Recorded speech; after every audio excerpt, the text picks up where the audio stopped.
is going to be the key part of the drive phase, and what we really want to be able to do is kind of break it into 3 different parts of it that are going to help you, I think, effectively get to your top end speed. So the first part of the drive phase, or the acceleration phase, is going to be right after your first 3 steps, maybe 5 steps at the most, which is going to be considered more of like the start phase. And when you're going through this acceleration, this is going to be the time period where you're going to have the most amount of difference of the height of the foot. And you're going to get a little bit of some difference within the spine angle. Your spine angle is going to be about the same, but you're going to really start lifting up more within your footing and start to get a little bit more heel height, start to be able to cover more distance per step. And what's important is, and this should happen for probably about 5 steps or so, and what's important about this is we want to be able to really stay focused on being able to continue to accelerate.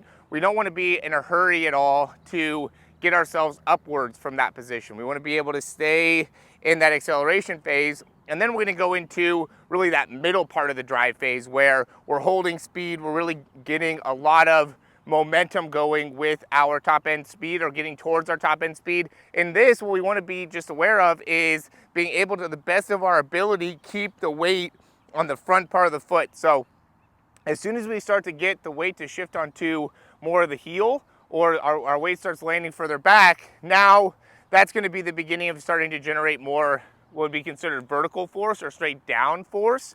And once that starts happening, now you're essentially into your top end speed in terms of how your force is getting generated, right? That's the big difference between the acceleration phase and the top end speed phase. In terms of where the force is generating is the amount of horizontal force that's getting created. And so the longer you could be accelerating, the higher your top speed is. So what we're trying to do within the drive phase, the reason we want to compartmentalize it into 3 different parts is so then we can continue to utilize it for as long as possible. So as we're going through the middle part here, we really want to stay focused on, again, keeping our weight as much forward as we can. So we're getting our hips all the way through. We're trying to keep our shoulders out in front of our hips. And we're also trying to be able to land as much on the front part of our foot as possible, right? So our hips are trying to come forward, but we still want to be able to keep the shoulders forward, right? So we don't want to end up getting to this position as much as we're trying to get our hips through. We also want to be able to maintain a good, healthy relationship where our shoulders are still slightly in front of the hips.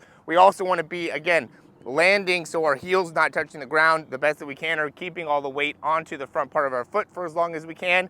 And then the last part of this drive phase is going to be transitioning into the top end speed, right? So we have the initial drive phase, we have kind of the middle drive phase, and then we have the transition out of the drive phase. This is where we're going to really start to get upright within the spine. We're going to have full range of motion through the arms, and we're going to start to generate a lot more downward force into the ground. When you're sprinting, if you're running the 100-meter, this should happen around 60 meters, right? The better you are at sprinting, the longer that's going to happen. When you're running the 40-yard dash, maybe around 30 yards, right? So the longer we could go and continue to drive or accelerate, the better it is going to be for your overall performance.